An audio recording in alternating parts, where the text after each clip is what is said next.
आज का stock of the day है आईटीसी लिमिटेड। आईटीसी भारत में लार्जेस्ट डाइवर्सिफाइड प्लेयर में से एक है। आईटीसी सिगरेट और पेपर प्रोडक्ट सेगमेंट में मार्केट लीडर है।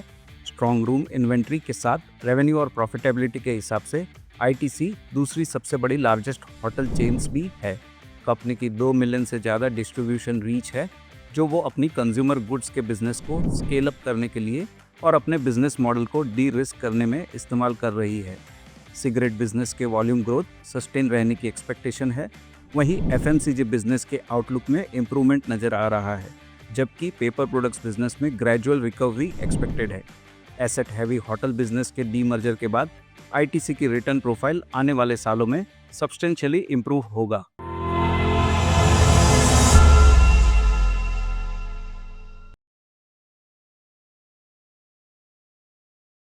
Investment in securities market are subject to market risks. Read all the related documents carefully before investing.